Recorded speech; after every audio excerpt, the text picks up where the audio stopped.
Thank you, everybody that is joining us live, and thank you to everybody who will be watching this later on. This panel discussion is talking about experiences of diagnosis.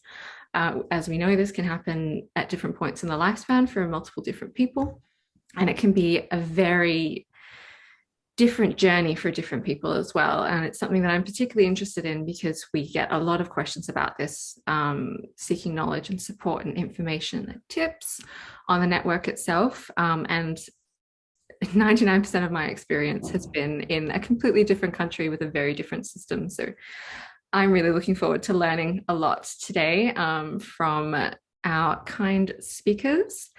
We have Andrew, Gretchen, Amy, and Elliot might throw in some insights here and there as well, if he deems appropriate.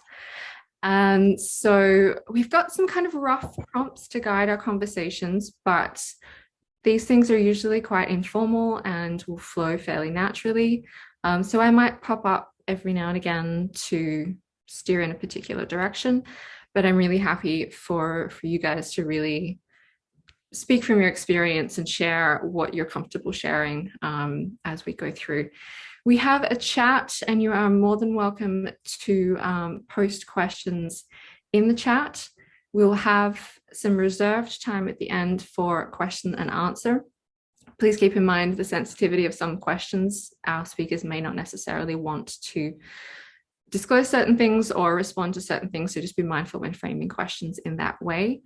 And we'll reserve a part of the Q&A at the very end that will not be recorded as well. So we'll turn the recording off and you have the opportunity to ask questions that you don't wish to be historically laid down digitally. But I will start by handing it over to Amy, Gretchen, and Andrew. If you'd like to just introduce yourselves, that would be amazing.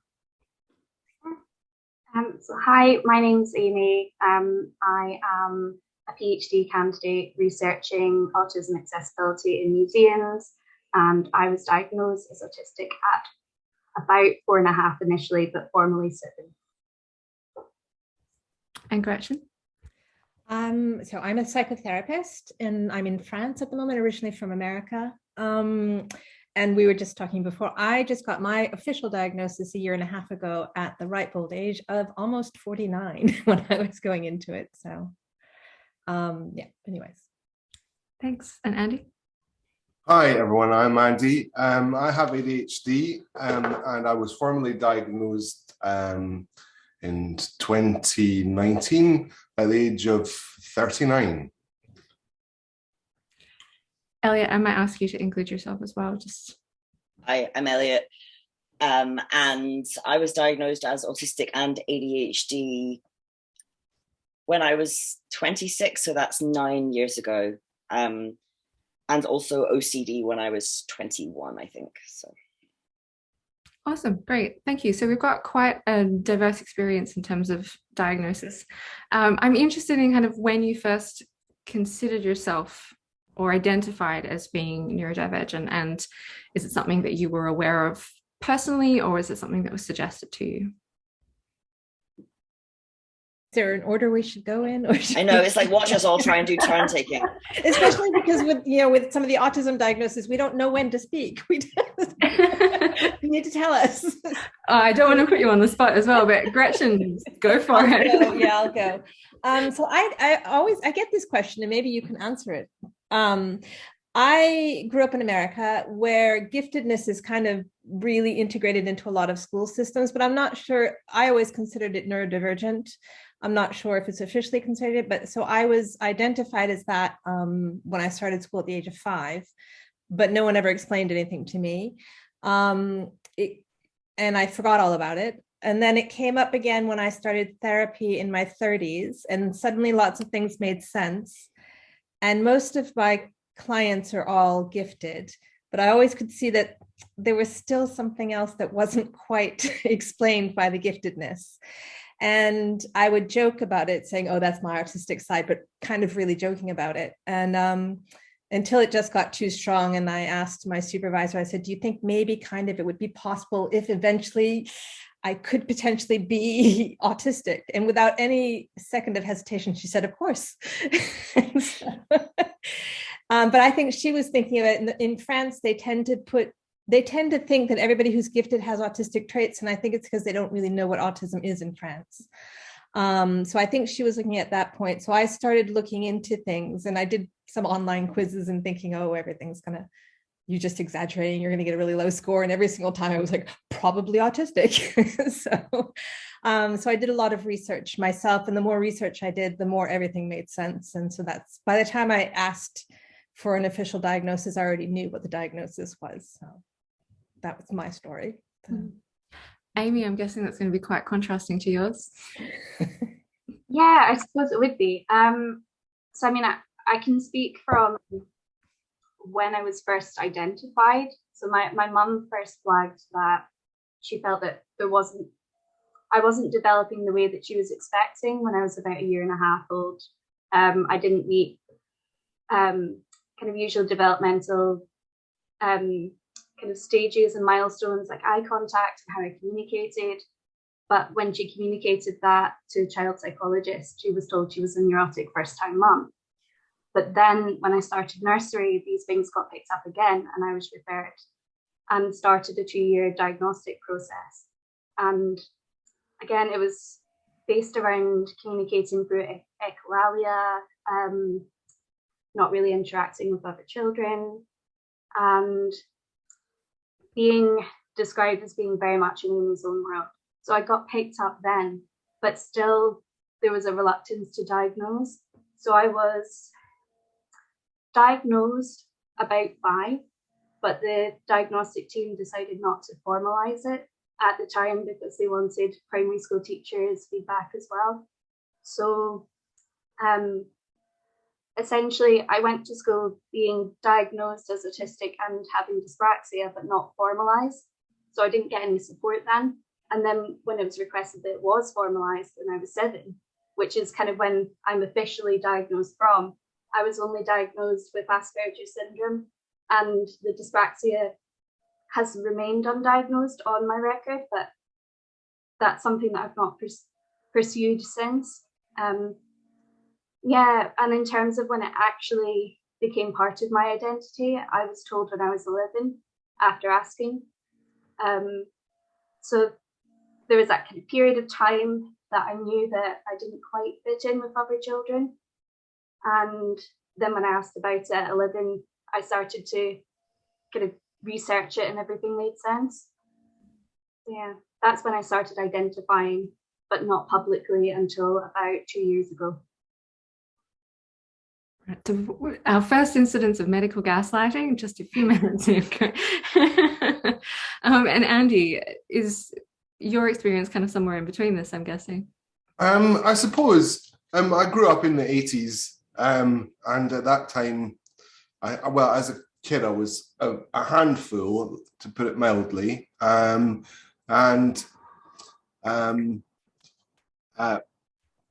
had real trouble focusing and concentrating on something that I wasn't interested in. In fact, I couldn't invest any energy, and it would be quite frustrating for my parents and my teachers. Maths, for example, just there was lots of screaming and shouting and rapping of knuckles even. Yes, I think as a kid I misunderstood what was meant by attention deficit, because I was often accused of being attention seeking, and I think I misunderstood that I really didn't want to be the center of attention, so there was no way that I was going to engage with anything that was going to label me as having an attention deficit, if you see what I mean. So yes, people tried. I saw a child psychologist when I was at primary school, and they were one-on-one sessions. And they said, apparently, there's nothing wrong. He's a lovely little boy. But the problems continued. And as an adult, I mean, it becomes a part of your personality, and not a very pleasant one, because I would always be still losing things and late for things and forgetting things. And yes, it becomes quite destructive because people don't expect very much from you, apart from that you might lose something important or that sort of thing. Important documents and keys, and an entire bag once I forgot at the Oranmore. Anyway,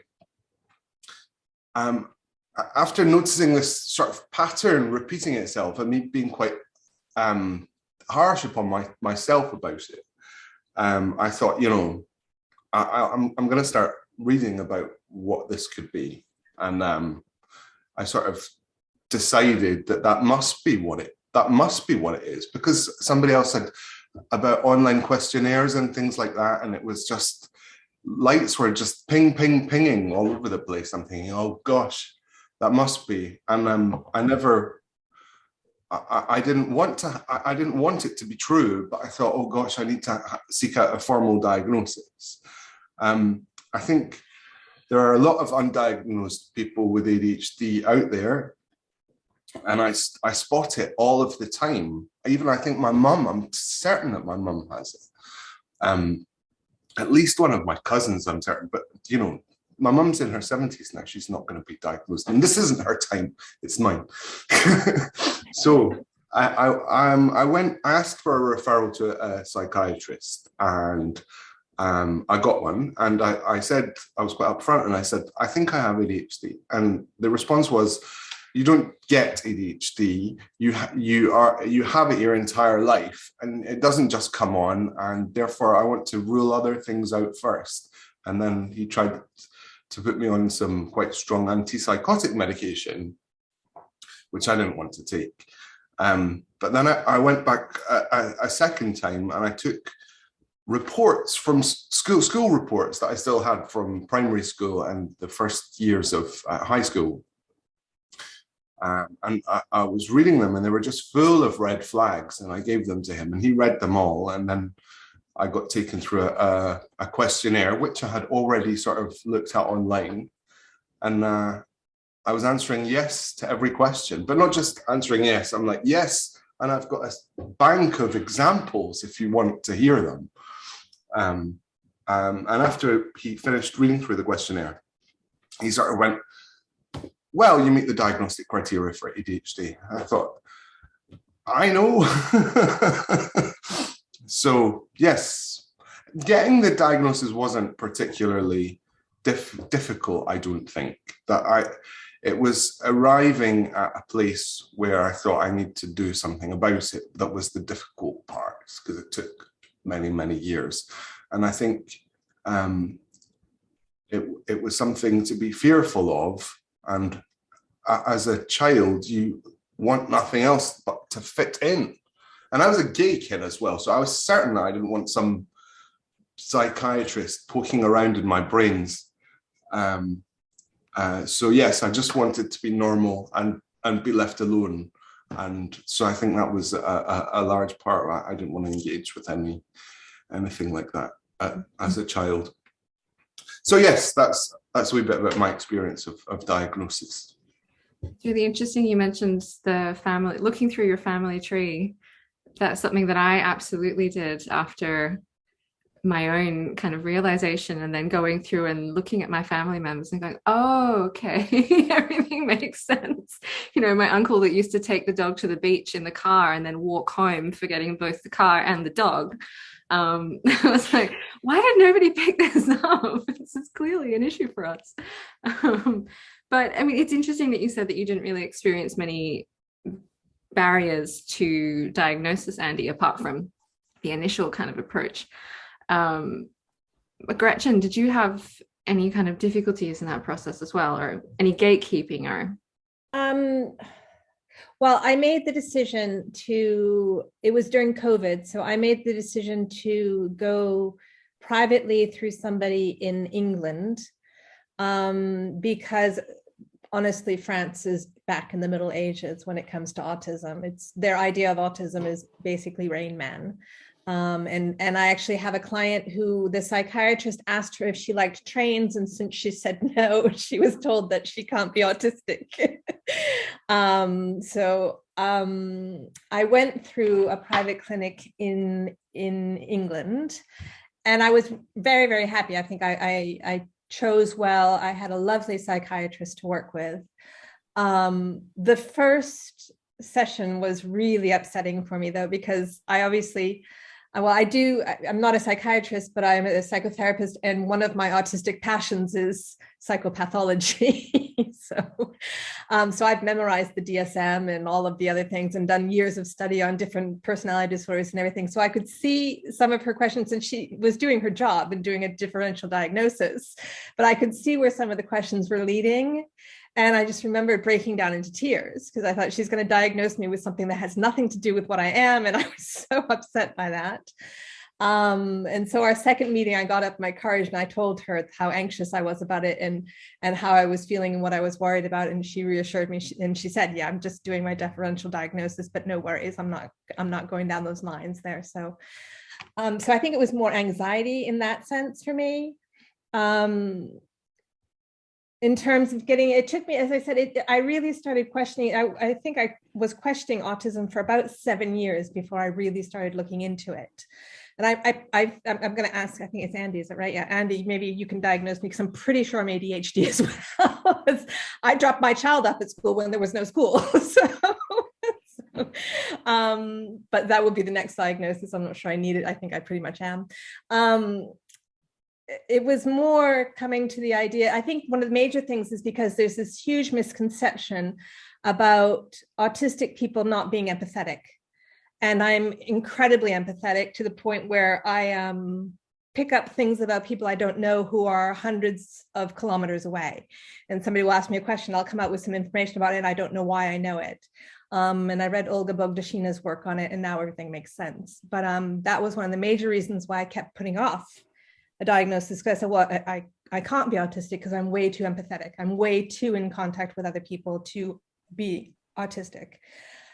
But then, as I said, there were so many things that were just so obvious. You know, and looking back, I asked my mother, I said, I'm really confused. I had 30 pen pals when I was 12. How did anybody think that was normal?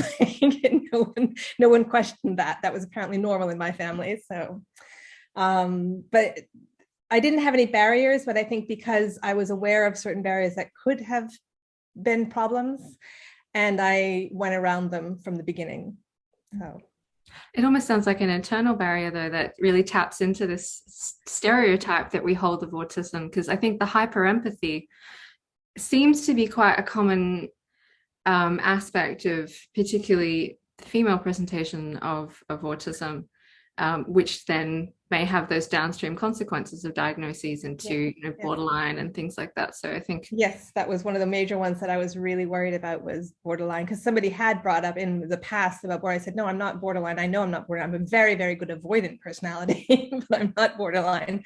But because of the intense emotions that can come up, and because of the hyper empathy, etc., there is some overlap, so it's understandable. And somebody I think could be autistic and borderline. One doesn't exclude the other. So, but I was very particularly worried about that, and I was worried. I can't remember what the other thing I was worried about as well. But yeah. The emotional thing is also a big feature of ADHD, just for the record. Like big emotions, emotional dysregulation, massive big responses to perceived rejection or potential perceived rejection. Just so if something else to add. Who wants to have a chat with me privately afterward, that would be nice. Yeah, of course. we got you, don't worry. This is for everybody. Were there any kind of positive aspects to this experience for you, aside from potential opening and gateways to support and things like that? As an individual, were there any experiences that were overwhelmingly positive, or even partly positive, not overwhelmingly? I mean, I don't want to take up all the time, but for me, it was a major thing, because as I said, the giftedness explained certain things, but not everything. And I remember when the giftedness came back up, because I'm a mother of 3 and my kids just don't do what other kids do. And I was so desperately wanting to have a nice family where we just did everything the way we were supposed to do things and thinking that I was really, really bad mom. And so when my own giftedness came up again, I looked at my kids and thought, that's what's going on. So that helped me take a step back and say, okay, they don't function the way other kids do. And it just made mothering them and our whole relationship so much better. And it was very much the same thing with autism as well. So it made a lot of things in my life suddenly make sense. It allowed me to suddenly tell people, no, actually, I'm not going to do this. And that is why I'm not going to do it, because it is, a lot of people would tell me in terms of social issues, oh, you just have to keep trying, practice makes perfect, etc. I was like, no, you don't understand. And so I finally started telling people, actually, no, I'm not going to do that because that's not okay for me. So that was helpful. And then the same thing with my children. I have at least two. One has been formally diagnosed as autistic. And I don't understand, again, he actually did the flapping as a child, and the pediatrician asked me about it. And he said, does he do it all the time? I said, yeah, when he's happy, he does this. And no one ever went any farther with that. So it helped make sense of why certain things at school were difficult for him, etc. And so I've looked at it's been a hugely positive experience for me. I don't actually have any downsides to it, to be honest with you. So. It's funny what you say about the trying, because that was exactly my feeling as well, is that like the whole time it felt like maybe I just wasn't trying hard enough. And when other people would, sorry about the drilling, it's not good. If I would get in trouble for not doing something right, there was always this idea that either like I wasn't trying enough, or I was like trying to be bad or something, like I just didn't have good intentions. And so I would always try and explain that, no, I was trying to be good. And that, of course, usually makes people more annoyed. And so it was like, for finally someone to say, well, no, it's not that you're not trying hard enough. It's just like, no matter how hard a dog tries, it's never going to be a cat. Yeah. So it was, for me, the whole thing has been very much revelatory from that perspective. Mine was liberating, as I would say. Yeah. Yeah, mine too. I felt an immense sense of relief, because I could finally say I could forgive the younger me for the things that I did, the mistakes that I made. And there was a sort of weird bittersweetness about it, because I felt happy and sad at the same time, sad about all of the time that I'd wasted or lost, not knowing and not having treatment. And actually, when I started treatment, my life completely turned around, because a thing about ADHD is this sort of dysfunction of the dopamine system in your brain. So that's why you can't do things that you're not really interested in. You just zone completely out of them. But it makes that jigsaw puzzle click together a bit more. And then actually, when that reward chemical starts flowing, you can achieve stuff. You can see things through, and you can really my life really started to improve. I know that medication isn't for everyone, but it's been a positive thing for me. And as a matter of fact, I'm not on it at the moment because I was having some problems with my heart, but that's another story. So yes, those are some positive things for me. Yeah, for me, it was a real aha moment, because even at 11, like up until that point, I was already aware and noticing and identifying that I wasn't quite picking things up the way that other children were picking things up. I wasn't quite picking up when to laugh in a group, or why certain things were popular and why certain things were going on around me. I very much would spend my time alone at break times and never quite understood how everyone found it so easy to connect with other people. And so when I was told, and I started reading more, and I started reading books about being autistic and Asperger's at the time, that actually things were starting to make a lot more sense. And so I started reading about it and kind of familiarizing myself and kind of finding myself with that identity at an early age, even though I wasn't openly discussing it at the time. It was just, it was really good for having that opportunity to find myself, although I didn't find support in education until I went to university. So right. So that childhood diagnosis didn't mean childhood support. My own realization was I was a late diagnosis as well, and for me it was an opportunity to reframe the narrative of my childhood. I have a brother who was not as bright but very hardworking, and the narrative of my childhood was that I was very bright but I was lazy and didn't work. And it was just that I was never given anything that really interested me enough to continue working. And it took a lot to really unpick that, because I think a lot of that really embeds it into your self-identity when you're a kid. You just assume that if people say that about you, they must be correct. And then having to undo that as an adult has been a journey. But Amy, you mentioned something interesting there. My next kind of discussion point was what happened next? What kinds of support were you offered? And what kinds of support were you not offered, but you would have found useful? Maybe we'll start with you, Amy, because I'm shocked that you had nothing until university. Yeah, well, I had occupational therapy until I was 9, and that was focused on, again, it was more the dyspraxia element. So it's surprising I wasn't formally diagnosed, because I've always struggled with balancing and handwriting, and so I spent a lot of time doing hammer beads and cutting with putty to try and get better at using a knife and fork. And then that kind of stopped, and it was kind of 6 weekly meetings that my parents would have when I was in primary school, just to kind of check how things are going and give a bit of feedback, but nothing in class. And then at secondary school, I was offered that I didn't have to do PE, but I sillily didn't take that up. I still did PE. And then other than that, I didn't have any support in class. Teachers didn't really know I was autistic. And it wasn't really until I started doing presentations in English, and I would take opportunities to try and bring autism up and kind of shoehorn it into different things to try and get a conversation going in school, and try and start working on, have you thought about this? So that started before I was publicly saying I'm autistic as well. It wasn't until I went to the disability service at my undergraduate and sat down for a 3-hour meeting, and they were surprised that, considering everything, I didn't get support, and that I was forecast to get grades in secondary school that I didn't quite get because I didn't understand the questions, and I was in busy exam halls and never got time to read and process questions.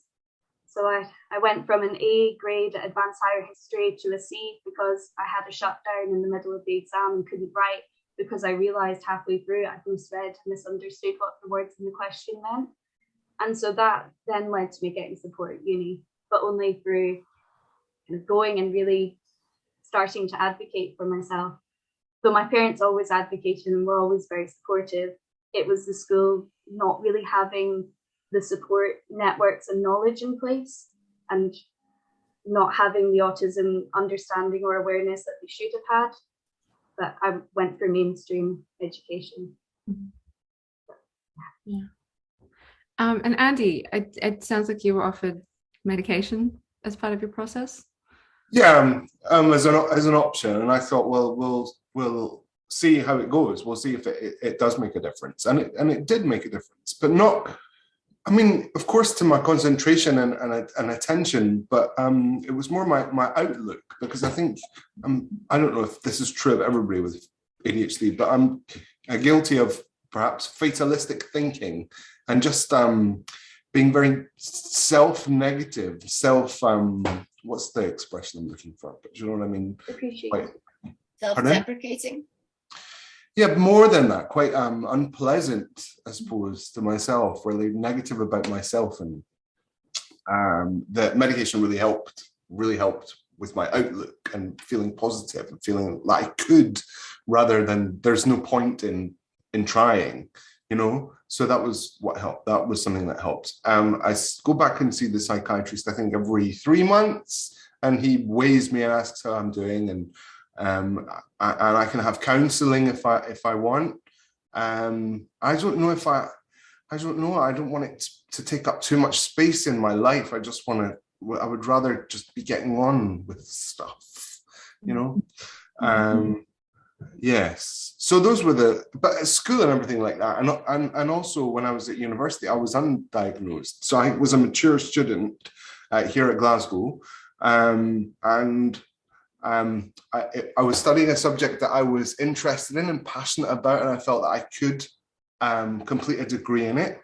I started a degree in drama when I was in my 20s, but it was in Aberystwyth, and I didn't really have enough money to do it, to be honest. And I didn't have, I had ADHD and I didn't know, so sort of managing finances and stuff was a complete nightmare. So I ended up having to drop out.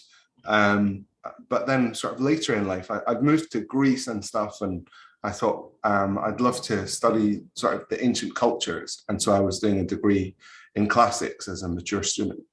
And it was going fine. I was getting decent grades, I was enjoying the work and stuff.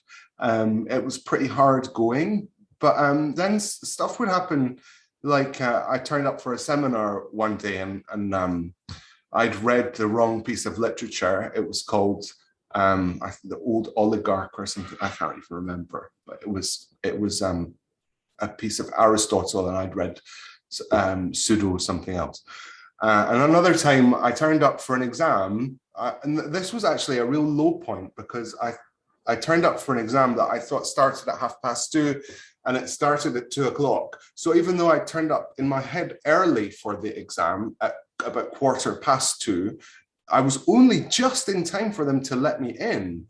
And so I sat down and I had to write this exam, and I was in shock, really. It was panicking, and it was hot, and the sweat was pouring down my face. And a different exam, I'd been revising the whole day before, I remember, and I went to pack my bag, and I sort of put my textbook and my notes in my bag, and I went to get the subway and realized I didn't have my wallet. And I had no money or card or anything. I couldn't get to the exam, so I had to sort of pelt it home, and then was a little bit late for the start of the exam for a different reason. It's just things like that you think, what on earth is wrong with you? Why can't you manage yourself the way that other people seem to do without making any effort? But that's why it's a neurological condition. So yes. Sorry, I went off on a massive tangent there, but lack of support is more noticeable than the amount of support that I've got. But I'm happy with the way things are going. Yeah, we get a lot of questions about the kind of medication journey, and I know it can be a roller coaster for some people trying to find the right one. I've watched my husband go through that the past year and a bit as well. Can I ask, Andy, if you went privately for your process?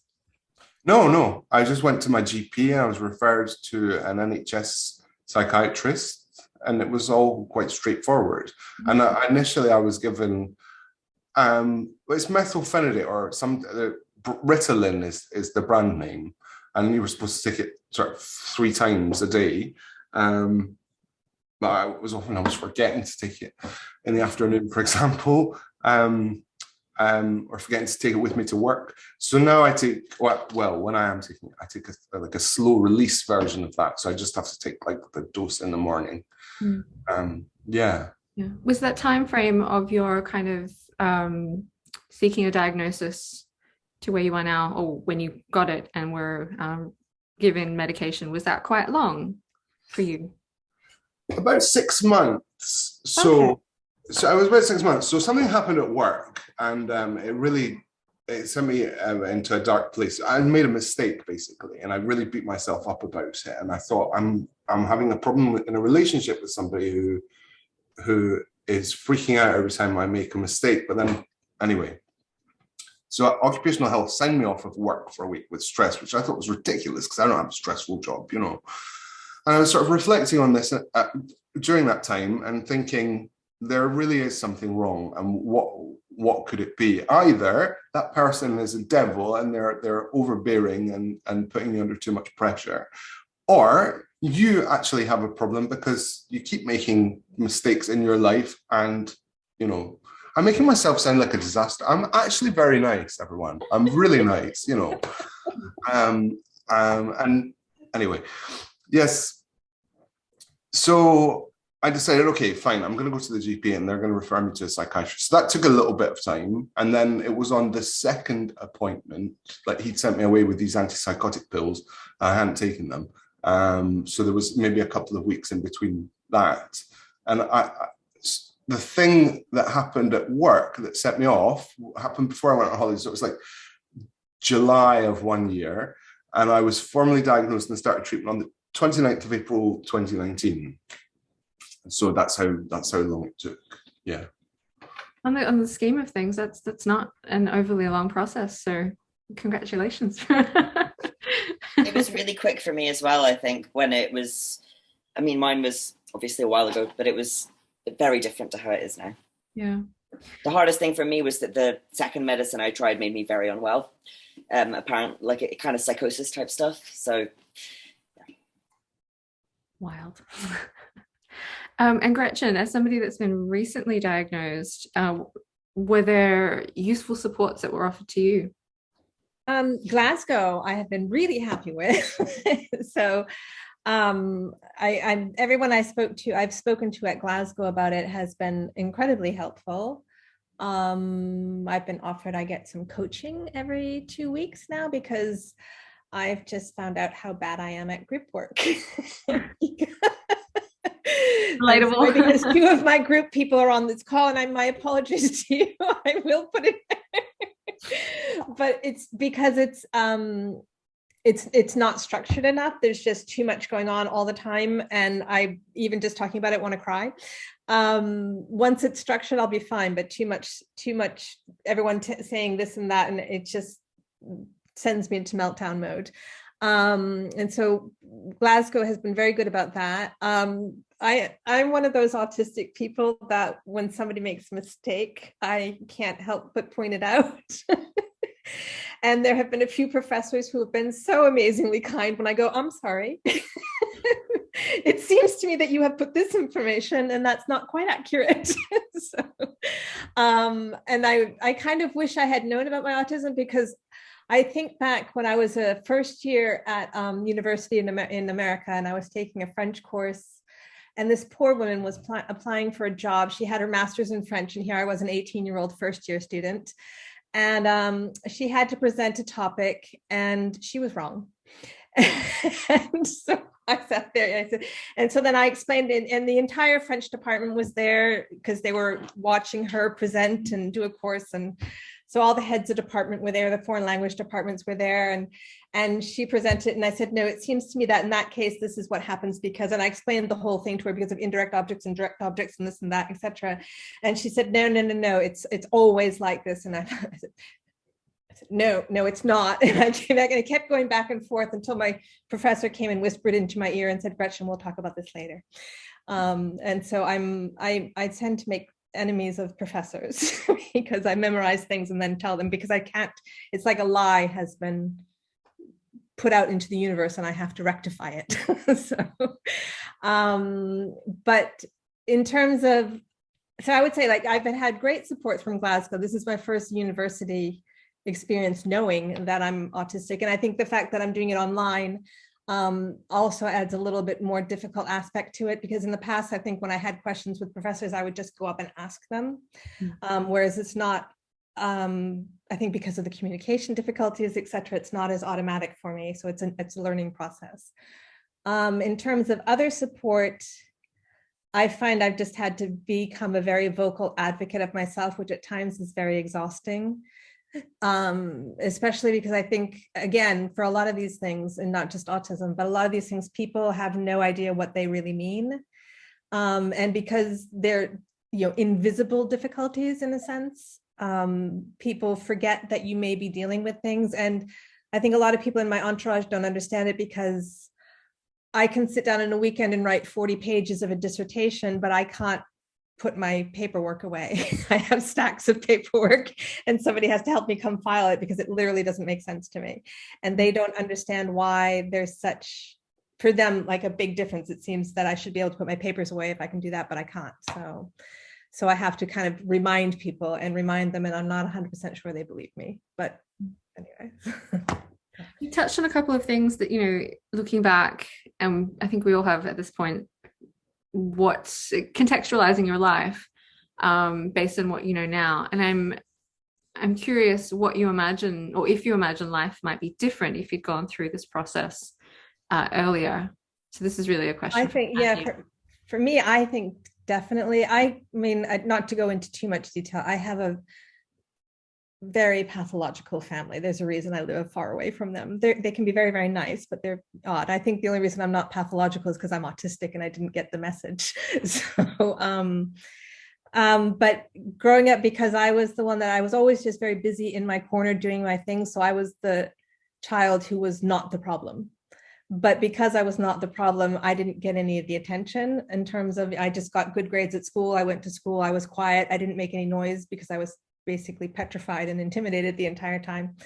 But I think about it, and I asked my mom, I said, how did you miss this? I would buy fabric in the afternoon and wash it and cut it out and sew until 2 o'clock in the morning and get up at 6 o'clock and wear it to school the next day. And nobody thought this was weird.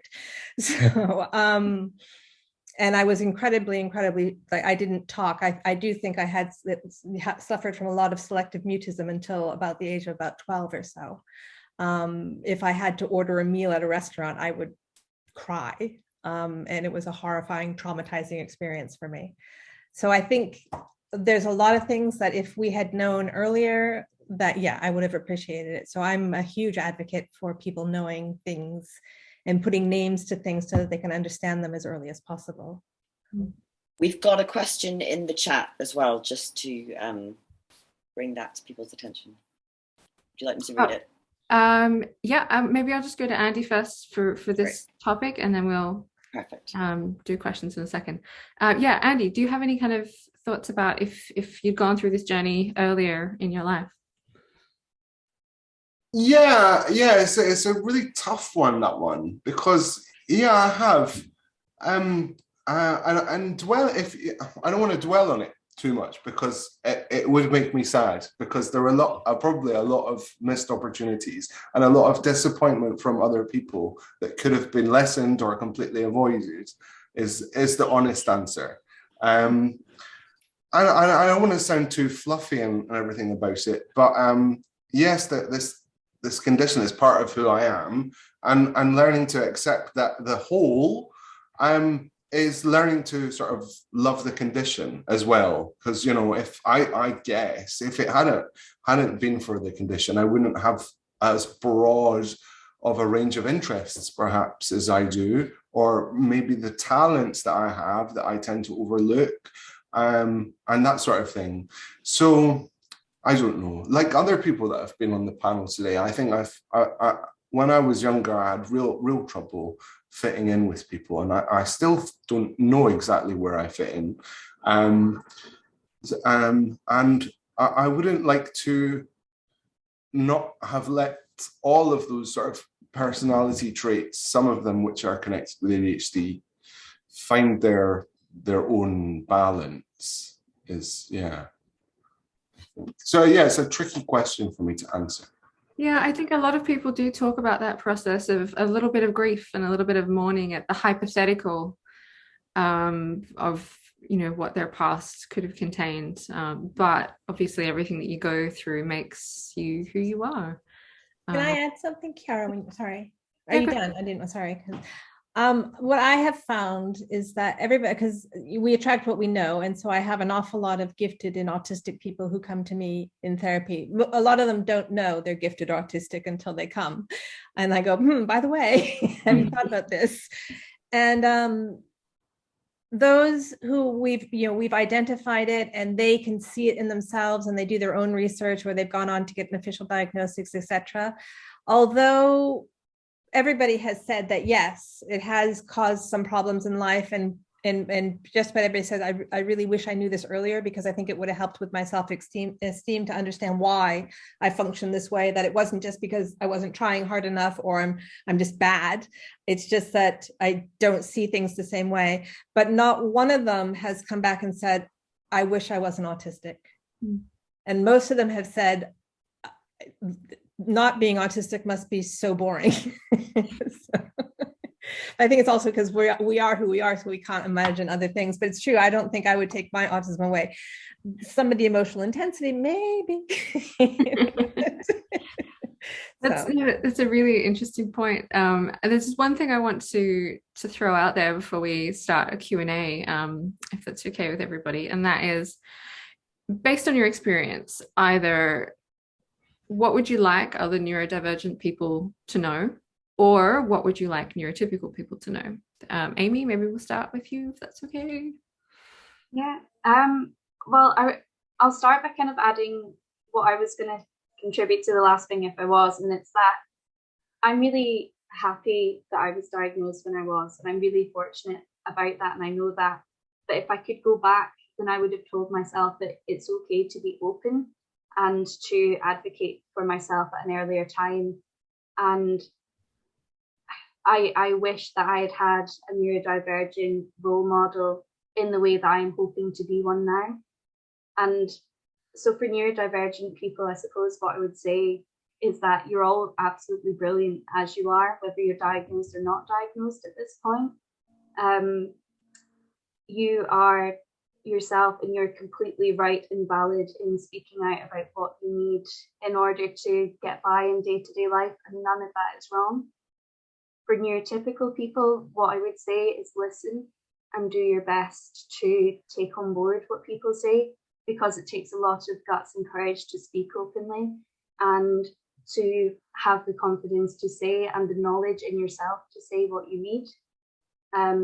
It should never be taken with a piece of salt when someone does reach out and say, this would benefit me if this were in place. And generally speaking, the things that are raised as things that benefit neurodivergent people benefit everyone. So do what you can to listen and act, and don't be afraid to speak out and be your own person. That's great. Gretchen or Andy, anything you want to add to that? I don't know if Andy wants to go, or I mean, I have some thoughts, but. Go on, Gretchen. So what would I like neurodivergent people to know? I was looking at one of the questions that popped up there, and that made me think. I think if you sense that there's something going on, then you need to learn to be your own best advocate. Because not everybody is well versed in neurodivergency. I think we assume if somebody's a psychiatrist or a psychologist, etc., then they should know what they're talking about, but they don't always. So if you really feel in your gut something is going on, I would say persist, and go after it and explain to people and be very vocal about why you're saying this, and why you're feeling it. And I would say that's one of the big things. And also, as Amy said, embracing who you are, because one thing that I did notice as well, because I always wanted to be an artist when I was younger, but my parents didn't want to. I was a good student and they didn't understand that. And funnily enough, one of the results of getting my autistic diagnosis was as I felt suddenly more legitimate as an artist, which is very strange. I'm not really sure why. But we do, with the difficulties comes some particularities that give us lots of strengths as well. So, there's the good and the bad sides to everything. And for neurotypicals, I think my pet peeve, and it's not their fault, it's really not, but my pet peeve is this whole idea about empathy and theory of mind, because everybody lacks theory of mind at times. Absolutely every single person on the face of this earth at times lacks theory of mind, and it has nothing to do with being autistic. So I think there's that. And I really like Luke Bearden's, I think it's Luke Bearden who writes about this part where, as neurodivergent people, we're not the majority of the population. So yes, we do have to make an effort to blend in more to the way society is structured, but there are limits, and sometimes society needs to come and meet us as well, I think. And I think we obviously all learn from each other by doing that. So not to be mean, I'm not being mean to neurotypicals, please. I know that sounds like I am, but I'm not. We have this conversation about flexibility all the time, and that it can't be flexibility in one direction. It has to be flexibility. Especially because we're dealing with people who have a neurological difference, and we're asking them to do something. And so it's not like we can just go, oh, I'm sorry, let me just recable that. 100%. Yeah. So, yeah. Great. And if you don't have anything to add, if we're happy to add to open to the question and answer, I will just check the chat. We've got a couple of questions about what your suggestions would be in terms of the world of executive dysfunctions, organizing, time management, all those kinds of things. Are there any particular things that have helped you, or just it's quite an individual thing, I think, isn't it? I've learned to ask for help. Yes, great, Jane. Yes, and you have a right to be helped by people, and people will help you if you ask them. If you ask them, the right people will help you. And I've just learned that I am never, ever going to be able to organize my paperwork. I can just tell you, this is what my table looks like at the moment. So I will never be able to do it. So every once in a while I have somebody come in and do it for me because it just doesn't make sense to me. So yeah, we had a speaker recently who runs a small business, and that was a moment of realization for her, was saying, this is the thing I can't do. I need support for it, rather than just forcing myself to do something that my brain is just not meant to do. Optimized for. No. Yeah. We've got a couple of questions here, both about this might be beyond kind of our experience, but perhaps other people in the chat have got experience too. When your referral is refused or your diagnosis is disagreed with, I don't think is it the GP that's refusing the referral to psychiatry? It must be. Why? Well, I mean, that happens all the time because people have certain opinions that if certain people present in a certain way that they couldn't possibly be autistic and ADHD, and it's a massively incorrect and usually highly sexist and other types of bigoted approach. I think legally they have to, don't they? I suppose there's certain things in primary care where they might be asked to do a screening. Like on the referral guidelines, it might say, well, do this screening first. And if they meet the screening, then do it. But if they're refusing to do that at all, personally, I think it would be worth complaining to the practice manager, or seeing if you can speak to a different GP at the practice. Yeah, and I've heard people, see, this is the thing in Australia, you can choose who you see, so we don't tend to have this issue. But I have heard people kind of making discreet inquiries about whether people at a particular practice would be open to talking about referral for a particular diagnosis. So, and it can very much vary between different doctors at the same practice. I mean, and similarly, I have a friend that recently was refused an autism diagnosis because she didn't have comorbid intellectual disability, and it seemed that the person who was diagnosing only recognizes autism as existing with that comorbid, and because because she because that's not what she experiences, the person was basically like, you're able to do these things and therefore you can't possibly be autistic by, which isn't ideal. I think in her situation she's going to be looking privately to see someone else, but I think in that situation I would very much recommend doing some research in advance about what specialists are known to be good at working with people and that don't have that traditional view. David's just mentioned in the chat, you might be able to self-refer to the Adult Diagnostic Service in Glasgow, but there may be a long waiting list for something like that. There is, again, and Amy and I were talking about this, this is for autism.